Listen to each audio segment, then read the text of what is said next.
انسان اور جانور سب کے ساتھ رحم دلی سے رہنا چاہیے، کیونکہ یہ بے زبان جانور بھی ہماری ہمدردی اور محبت کے مستحق ہیں۔ کسی گاؤں میں فاطمہ نامی ایک بہت پیاری بچی رہتی تھی۔ ایک دن وہ اسکول سے گھر پہنچی تو اس کی امی نے کہا، بیٹا منہ ہاتھ دھو کر یونیفارم بدل لو، میں تمہارے لیے کھانا لاتی ہوں۔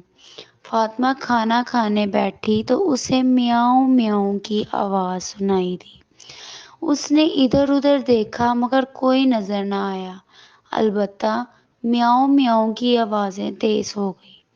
فاطمہ نے دروازہ کھولا تو کونے میں رکھے لکڑی کے کاٹھ کباڑ سے آوازیں آتی محسوس ہوئیں۔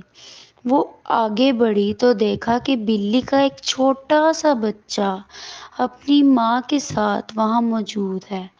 فاطمہ نے اسے گود میں اٹھایا تو دیکھا کہ بلی کے بچے کی ٹانگ زخمی ہے۔ میاؤں! فاطمہ اندر سے دوا لائی اور بلی کے بچے کے زخم پر لگائی، پھر پیالے میں دودھ لا کر اس کے سامنے رکھا اور بلی کے بچے سے کہا، تم پریشان مت ہونا، میں تمہارے پاس ہی ہوں۔ اتنے میں امی نے اسے آواز دی تو فاطمہ اندر چلی گئی۔ اگلے دن فاطمہ کی امی نے صبح اسے اسکول جانے کے لیے جگایا تو وہ اٹھ کر ہاتھ منہ دھونے سے پہلے بلی کے بچے کو دیکھنے چلی گئی۔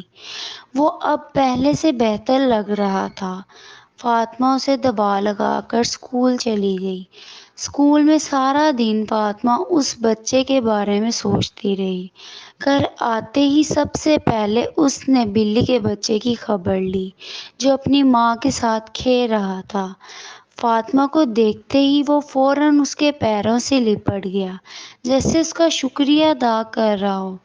فاطمہ نے اسے گود میں لیا اور پیار کیا اور پھر اسے چھوڑ دیا۔ جس طرح فاطمہ نے بلی کے بچے سے ہمدردی کا سلوک کیا، ہم سب کو بھی اسی طرح انسان اور جانور سب کے ساتھ رحم دلی سے رہنا چاہیے، کیونکہ یہ بے زبان جانور بھی ہماری ہمدردی اور محبت کے مستحق ہیں۔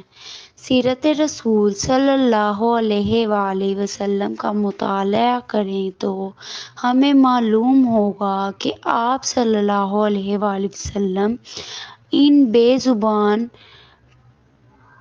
پر رحم فرماتے اور امت کو بھی تلقین فرمائے کہ پرندوں اور جانوروں کے ساتھ حسن سلوک سے پیش آئیں۔